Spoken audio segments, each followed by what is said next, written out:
මේ ගරු සභාපතිතුමා ලේකම්තුමා මේකේ දැන් එකක් දැන් මේ කොන්ත්‍රාත් ගිවිසුම් ප්‍රකාරව පළාත් අමාත්‍යාංශ ලේකම්වරයා තීරක වශයෙන් පත් කරන්න ඕනේනේ පත් වෙනවා. ඒතර දැන් මේ සිදුවීමට අදාළව එකක් මේ අවබෝධයක් ගන්න අහන්නේ මේකේ දැන් මේ තීරකවරයා පත් කරනකොට ක්‍රියාවලිය කොහොමද වෙලා තියෙන්නේ?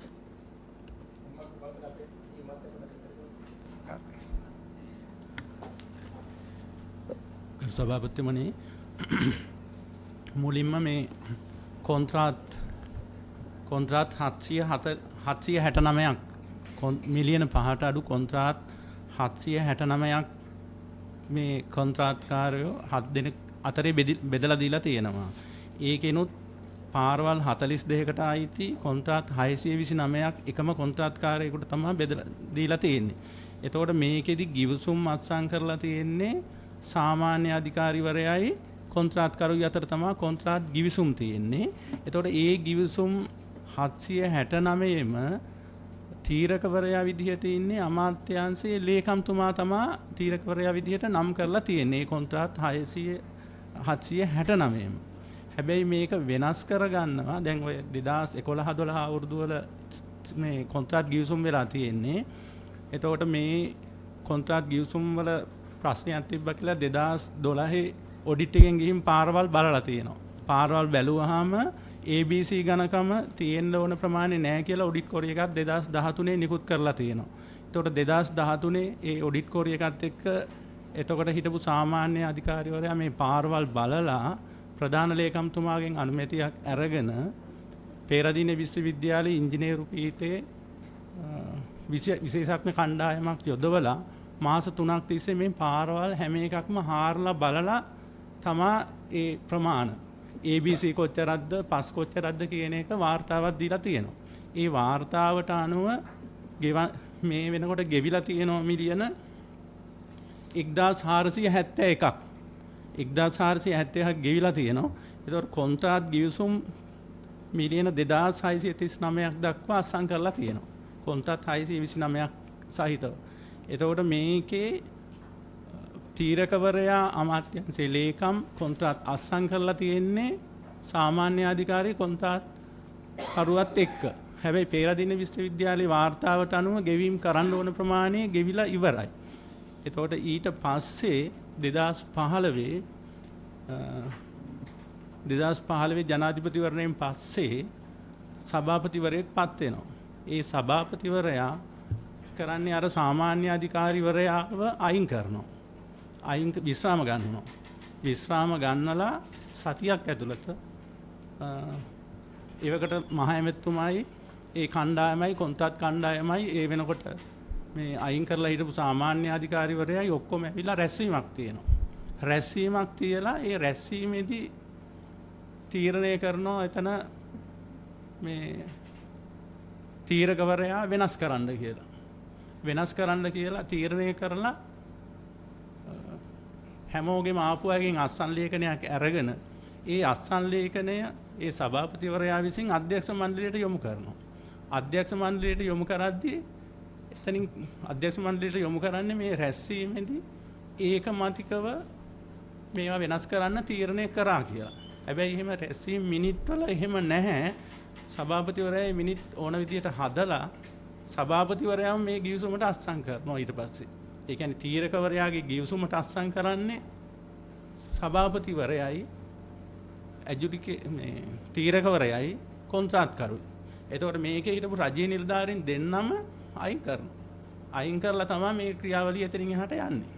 මට චුට්ටක් මේ සමහරවිට පැහැදිලි කිරීමේදී එතකොට ඔබතුමා කියන කාරණානුව ගිවිසුම් ගත වීමත් අවිධිමත් කියන එක නේද ඔබතුමා කියන්නේ? කියන්නේ තීරකවරයයි කොන්ත්‍රාත්කරුවයිද ගිවිසුම් ගත වෙන්න ඕන හරිනම් එහෙමද? ඔව් නෑ. කොන්ත්‍රාත් ගිවිසුම් වල අත්සන් කරලා තියෙන්නේ සාමාන්‍ය අධිකාරී කොන්ත්‍රාත්කරුයි. ඒ ගිවිසුම් වල තියෙන්නේ ඒක නිත්‍යානුකූලයිද කියන එකයි. ඔව් ඒක නිත්‍යානුකූලයි. සාමාන්‍ය අධිකාරී කොන්ත්‍රාත්කරුයි තමයි ගිවිසුම් ගත වෙලා තියෙන්නේ කොන්ත්‍රාත් ගිවිසුම් වල. ඒතකොට ඒකේ තීරකවරයා විදියට ඉන්නේ අමාත්‍යාංශයේ ලේකම්. හැබැයි අර රැස්වීමෙන් පස්සේදී අමාත්‍යංශයේ ලේකමුත් නැහැ, සාමාන්‍ය අධිකාරීත් නැහැ. ඔබතුමා මේ සමාවෙනද ඔබතුමා කියන්නේ මේ 2015 6 17 දින ප්‍රධාන අමාත්‍යවරයාව සිටි පේෂල ජයරත්න බණ්ඩාර මහතා කාන්ති කන්ස්ට්‍රක්ෂන් ආයතනයේ අයිතිකාරු දිසානායක මහතා සමග පැමිණ ප්‍රධාන කාර්යාලයේදී කාන්ති ආයතනයට පක්ෂාග්‍රාහී ලෙස රැස්වීම මෙහෙවනු ලැබූ අතර එම ආයතනයට අවශ්‍ය පරිදි රැස්වීම වාර්තාව සකසා මේ ඒ රැස්වීම ගැනද කිව්වේ ඔබතුමා? ඔව් ඒක ගැන කිව්වේ. එතකොට ඒ රැස්වීමේදී එතෙක් ගෙවීමට බාධා වෙච්ච තීරක වගකීම ඉවත් කරලා මේ අවිධිමත් ගෙවීමට ගැළපෙන තීරකයක් පත් කිරීම කියන එක තමයි එදා දවසේ සිද්ධ වෙන්නේ. ඔව්. නේද? ඔව්.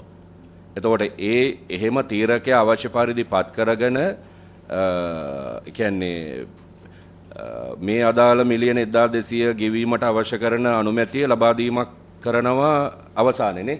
අවසානයේ ඒක අධ්‍යක්ෂ මණ්ඩලයට දාලා එතකොට අධ්‍යක්ෂ මණ්ඩලයේ එතකොට මේකේ කලින් කියවෙනවා දැන් අර ඒ කියන නිශ්චිත ආයතනය දැන් පේෂලජ හිටපු ඒ මහයමතුමා ඇවිල්ලා ඒකේ සභාපති විදිහට නීතිඥ IG විජිත කුමාර කියන මහත්තයව පත් කරනවානේ. එතකොට මේ මහත්තයා ආපු ගමන් අයින් කරන්නේ මේ බණ්ඩාර කියන MWS බණ්ඩාර මහත්තයවද ඉවත් කරන්නේ. ඔව් MWS බණ්ඩාර මහත්තයව. ඒ GM මහත්තයා. ඔව්. එතකොට ඉවත් කරලා වෙන GM මහත්තයෙක් GM කෙනෙක් පත් කරගෙන එතකොට මෙන්න මෙතන තියෙන ප්‍රශ්නෙට ඔබතුමාලා මොන හරි පළාත් සභාවෙන් ක්‍රියාමාර්ගයක් අරන් තියනවද? දැන් මේ ගිවිසුම්ගත වූ BOQ වල ඇති අමුද්‍රව්‍ය ප්‍රමාණය හා එම ප්‍රමාණය ඉදිකිරීම සඳහා යොදාගත් බවට කූට ලෙස ඉදිරිපත් කර තිබූ බිල්පත් සඳහා ගෙවීම් සිදු කිරීමට යෝජනා කර ඇත. එතකොට අවසානයේ මේ මිලියන 1200 කියලා කියන්නේ අර උඩින් සඳහන් කරන කූට ලේඛන විදිහට සකස් කරපු බිල්පත් වල අගයද? ඔව් බිල්පත් වල අගය ඊට වඩා වැඩි. ඔක්කොම තියෙනවා මිලියන 2639ක්. ඒකෙන් ගෙවිලා තියෙනවා 1471ක් ඒ වෙනකොට. ඉතිරි ප්‍රමාණය තමයි ඔය මිලියන 1200කට වැඩි කියන්නේ. එතකොට නිකන් ගෙවලා තියෙන සම්පූර්ණ මුදල කීයද සමනදිකරතුමා? මේ වෙනකොට ගෙවිලා තියෙනවා මිලියන 1471යි 143යි 860යි 729ක් මිලියන. ඒ ගෙවලා තියෙන 1471 ඒ මුදල ද පෙරදෙනිය විශ්වවිද්‍යාලයේ විශේෂ කණ්ඩායමක් ඇවිල්ලා ඒ ප්‍රමිතිය අනුමත කරලා දෙන්නේ. ඔව් ඒ වාර්තාවට අනුව ගෙවන්න තියෙන මුදල විතරයි ගෙවලා තියෙන්නේ. ඒ කියන්නේ ඒතකොට ඒ පාරවල් සම්පූර්ණයි කියලා කියන්නේ. ඔව් සම්පූර්ණයි කියන්නේ මේ පාරවල් වලට ගෙවන්න ඕන ඇත්තටම ගෙවන්න ඕන ගාන ගෙවිලා ඉවරයි. දැන් පාරවල් ටික බැලුවොත් මේ යන්නම බෑ මේ පැත්තේ තියෙන පාරවල්. මේකේ මේ අර සරලව කිව්වොත් මේ සභාපතිතුමා ඒ කියන්නේ අඟල් 6ක් බොරළු දාන්න ඕන එක ඇස්තමේන්තු කරලා තියෙනවා අඩි 2කට. මේ තේරෙන භාෂාවෙන් කිව්වොත්. ඒතර ඒ ක්‍රියාවලිය තමයි දැන් මේ ගිහින් තියෙන මේ පාරවල් කෑලි තුනේම. එක පුද්ගලයෙකුට ලබා ගැනීම උවමනාව නිසාම තමයි මේ පාරවල් 53 කොටස් කරන්නේ 700 ගානකට. ඒක තමයි මේ එයාලගේ හිටපු දේශපාලන අධිකාරිය බලපෑ. මෙතන ඉන්න මම හිතන්නේ මේ බොහෝ නිලධාරීන් හිටියේ නෑ අතට මේ ප්‍රධාන නිලධාරීන්. අදාළත් නෑ මෙතන ඉන්න නිලධාරීන් මේ ක්‍රියාවලියට. දැන් වසර ගාණක් නේ. එතකොට මේ සැලසුම් සහගතව දැනුත් කූට විදිහට මේකට මේ කෝපා එකත් නොම ගෙවලා තියෙනවා. ඉතිහාසයේ මේ කාරණා වෙනුවෙන් කරු සභාපතිතුමා. මේ කාරණා වෙනුවෙන්ම මේ බේරුම් කරණය සඳහා වාසි ගැනීම වෙනුවෙන් කෝපා සභාව කැඳවලා තියෙනවා. පහුගිය කාලේ. මේ පාර්ලිමේන්තුවත් නොම ගෙවලා ඉවරලා තමයි මේ මුදල් මේ ලබා ගැනීම වෙනුවෙන් පහුගිය කාලේ මැදිහත් වීම කරලා තියෙනවා. මේ හිටපු ප්‍රධාන දේශපාලඥයෝ කීප දෙනෙක්. ඒ උමනාව වෙනුවෙන්ම මැදිහත් වෙලා තියෙනවා.